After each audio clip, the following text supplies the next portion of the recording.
Good day, God's children. Pastor Bill here, and this is Trailing Truth, where life gets real and God stays faithful. So today I want to do something different. I want to read you guys a story about a skydiver. It's about a man whose lifelong dream was to become a skydiver.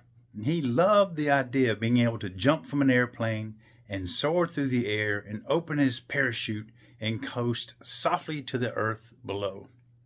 His interest in skydiving began when he was just a small child and he attended an air show. And there he saw the U.S. Army skydiving team known as the Golden Knights.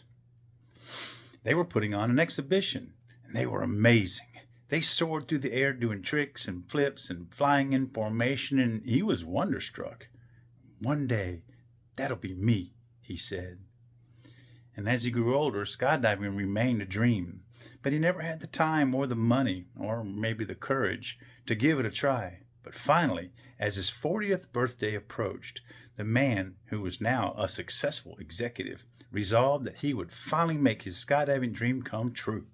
And he enrolled in a class to learn all about skydiving and to prepare for his first solo jump. Soon, he thought, he would be soaring through the air just like the Golden Knights had done that he had seen as a child.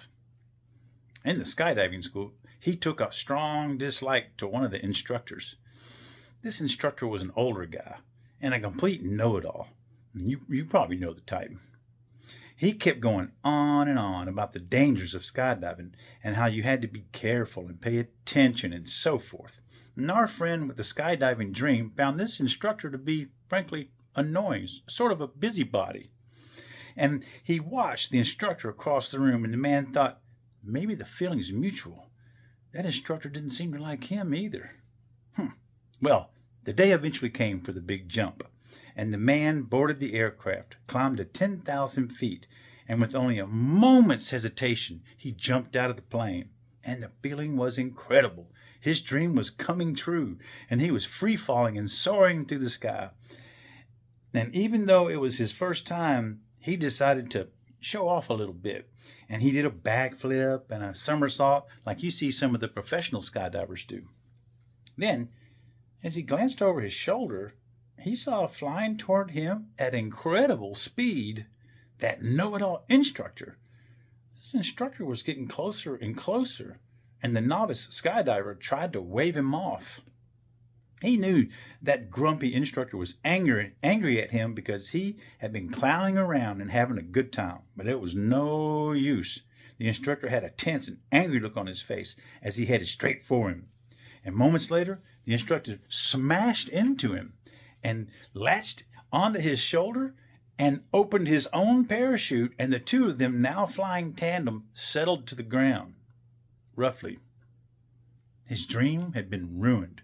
What was worse, because the instructor's parachute was not designed for two, the man landed hard and shattered his ankle, and he lay there in agony.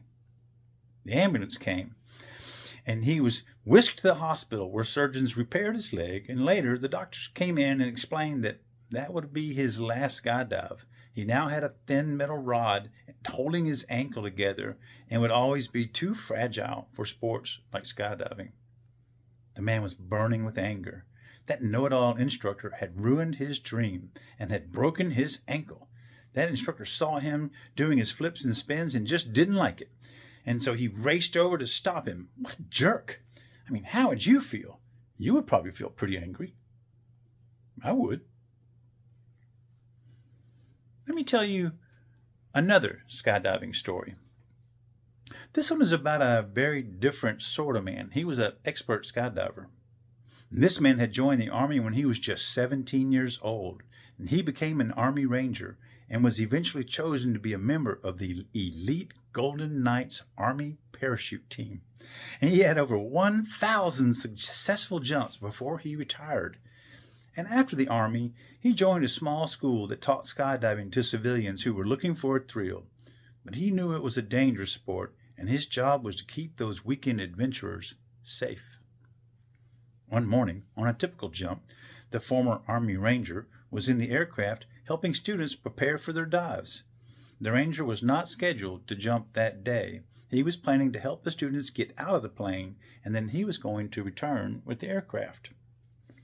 It was a routine flight as the students, one by one, exited the plane, which was circling 2 miles above the ground.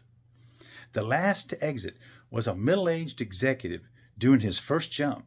He stood up, walked to the door, and with only a moment's hesitation, he jumped out. But as he was exiting the plane, the instructor noticed that the back of his parachute had snagged on a sharp corner of the aircraft door.